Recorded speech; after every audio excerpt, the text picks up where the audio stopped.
Hello, my name is Guillermo Polito. I work at the University of Lille on virtual machines and JIT compilers. And today I'm going to talk to you about the automatic validation of JIT compilers. First things first, I'd like to illustrate how a virtual machine, or a VM for short, works. A virtual machine is a programming language implementation that contains multiple execution engines inside. At first, an application is fed to the virtual machine and will be considered cold. This means that the VM has not yet found any optimization opportunities. So, it will proceed to execute the application in a slower execution engine, such as an interpreter. The VM will observe such an execution by means of counters or sampling methods to detect code with optimization opportunities. We say that such optimizable piece of code is a hotspot. Once detected, the VM will optimize the execution of the application by adapting at runtime the memory management strategies and by using one or more layers of compilation. These interactions turn VMs into complex language implementations as they put together lots of non-trivial components such as interpreters, compilers, and garbage collectors. The question that gets us here today is, how can we automatically test the correctness of such components, and particularly of the JIT compiler? Automatically testing virtual machines and JIT compilers is far from trivial. In particular, we identified two challenges regarding the automatic generation of tests for virtual machines, which in this case they share with compilers. First, we need to generate tests that are diverse enough to guarantee that they have a high code coverage of the virtual machine implementation.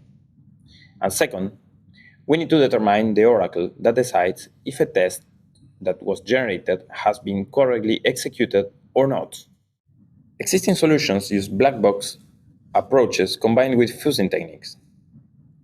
They feed different virtual machines for the same programming language with fused inputs and perform then a differential testing on them to discover implementation defects. Fuzzing solutions require hours to run and generate inputs based on previously defined seeds.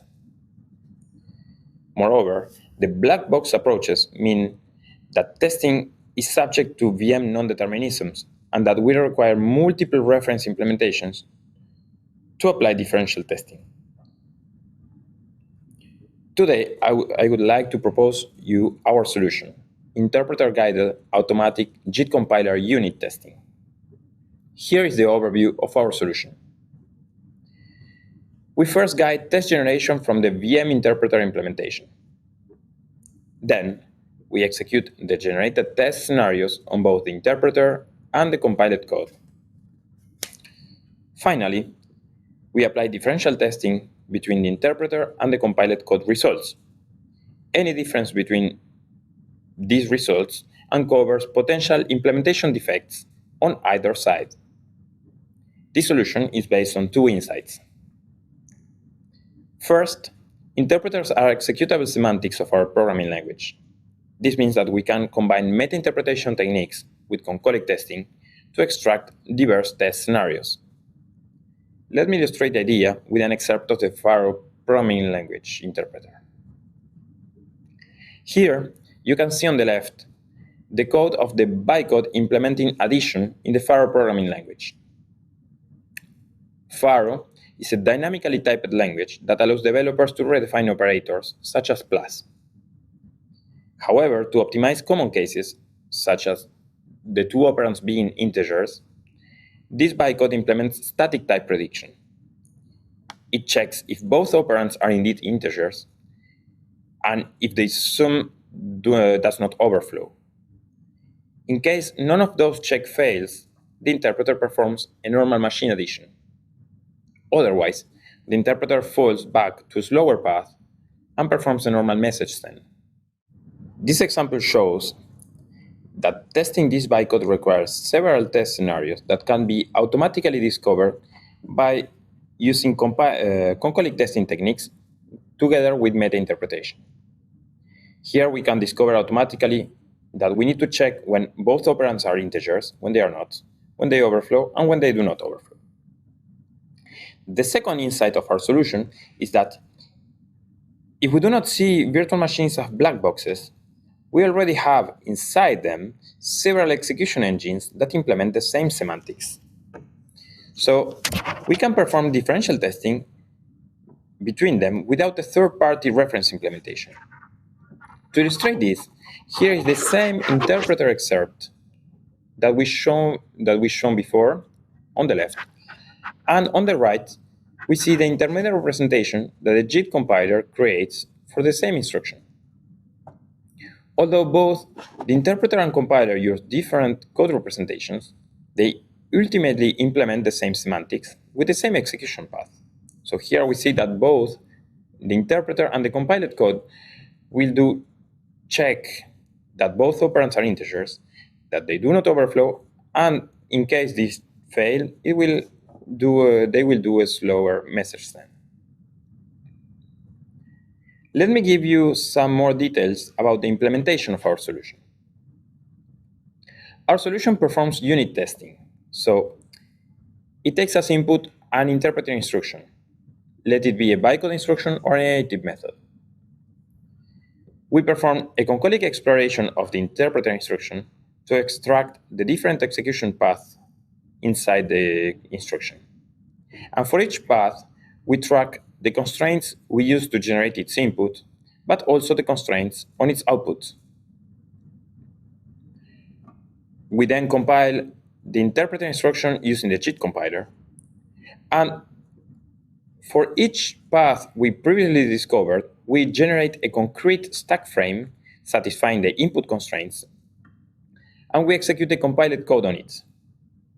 This execution will create a concrete stack frame that we will validate using the output constraints on the path. To track constraints on the different virtual machine data structures, our Concolic meta-interpretation approach models frames, objects, and classes containing symbolic variables. The Concolic execution flattens this execution model into SAT solver equations to perform path exploration. We evaluated our approach on the industrial virtual machine of the Pharo programming language.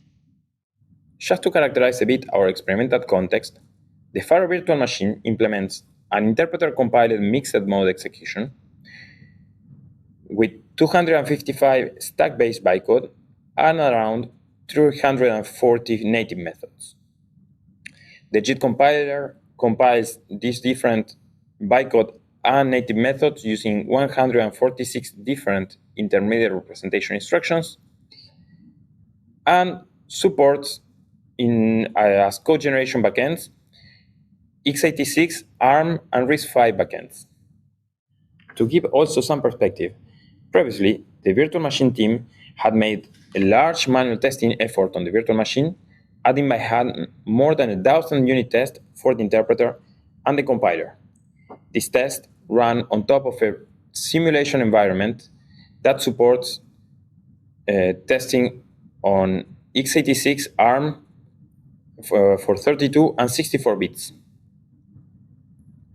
We use then our automatic approach to test 4 different compilers. 3 different bytecode compilers, including the one used nowadays in production, the Pharo programming language, and 2 experimental ones. And 1 native method compiler that is based on IR templates that is also used in production. Our approach generated around 5,000 unit tests, and it found around 500 differences. We analyzed the differences through manual inspection and found out that those 500 differences were provoked by 91 different causes, which we divided in 6 different categories. Notably, our test discovered implementation defects that produce segmentation faults, optimization differences such as the absence of static type predictions, and behavioral differences. We also characterized our concolic execution. We observed that bytecode instructions tend to have less paths in average than native methods. Native methods have more paths and thus take longer time to explore and present more differences. We also show that our approach is practical and cheap. We generated 5,000 unit tests using our approach in around 5 minutes in total. And we executed those tests in around 10 seconds.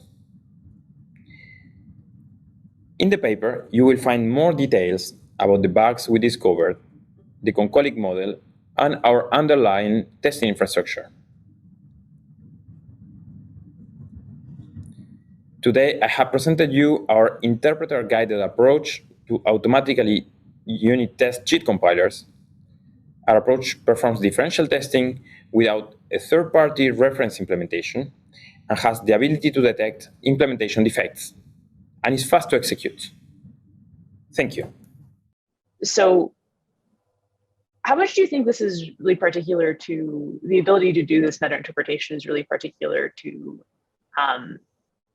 interpreters, or are there some specially written compilers that you could also kind of use to guide unit test generation in this manner? Actually, I think the technique should be pretty reusable in other scenarios.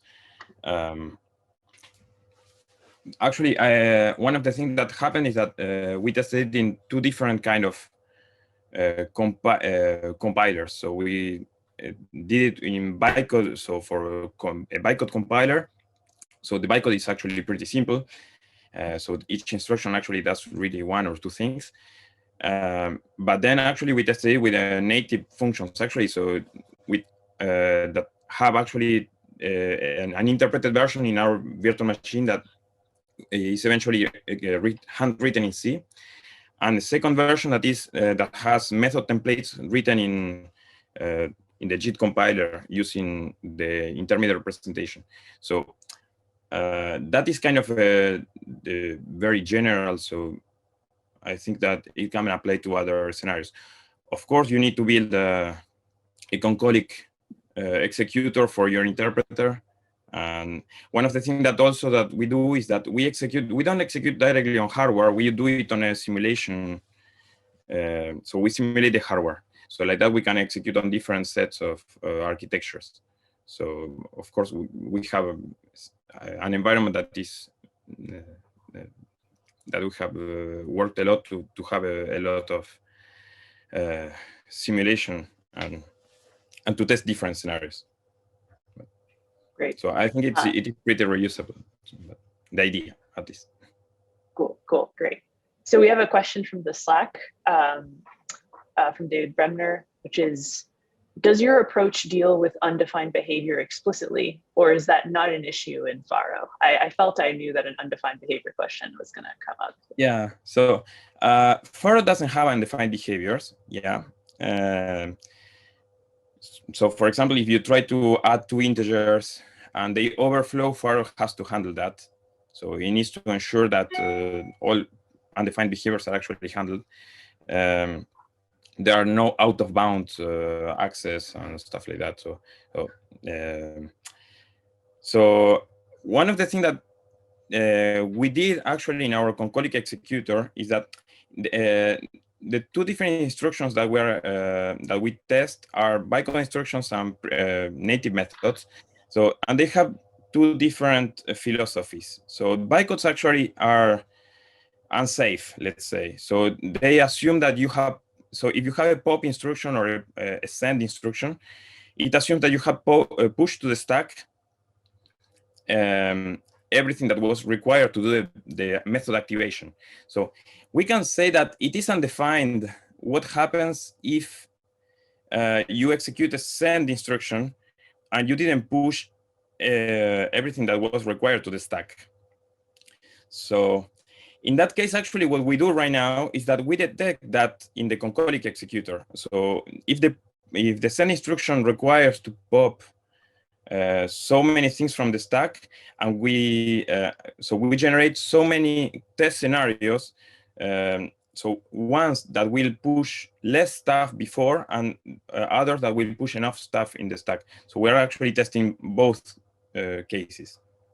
So we're detecting that. Of course, we're taking into account that if we assume that the bytecode is properly compiled and it should not happen in a real compiled program that you have a sequence of bytecode that is invalid. So in our evaluation, we didn't consider the undefined behavior as bugs. So. And so essentially, you're saying that maybe to extend, if you were to do this in a language that had undefined behavior, that's something that would have to be dealt with in the Concolic executor? Yes. Yes, I think so. It would be interesting to actually build an interpreter for C, for example, and to do this with a C interpreter. Right. David says, "Okay, thanks." In the Slack.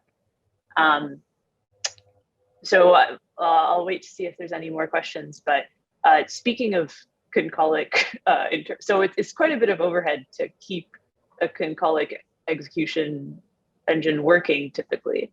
So how is that experience in the building of this particular project? So an overhead in which terms? Well, as like languages are complex, and you have an interpreter for Pharo, but then you're also building a Concolic executor for that interpreter. So is the complexity at least reduced in your implementation wise, or how could you extend this to the JVM or So one of the things that we have is that Pharo is let's say it's a pretty simple language in terms of the amount of kind of instructions that you have. And one of the other thing that we have is that the virtual machine is written in Pharo itself, and then it is transpiled to C. So actually, our Concolic executor is working on top of the Pharo implementation. So the interpreter, it really has not so many special cases of interpretation. So one of the things, the things that, the abstract interpreter was, we built it to be using reflection. So at the end, most of when you had a binary comparison, so actually we just take the binary comparison and we take the string representation and we send it to the SMT solver. So actually it was pretty straightforward, and we didn't do I didn't measure the size of the implementation, but it's not very complicated. So it's more complicated, more in the conceptual. So if I have to introduce somebody to how to build a Concolic executor, you have the complexities of the Concolic executor, and it's not the complexity of the implementation itself. So. Right. Well, that's good to hear.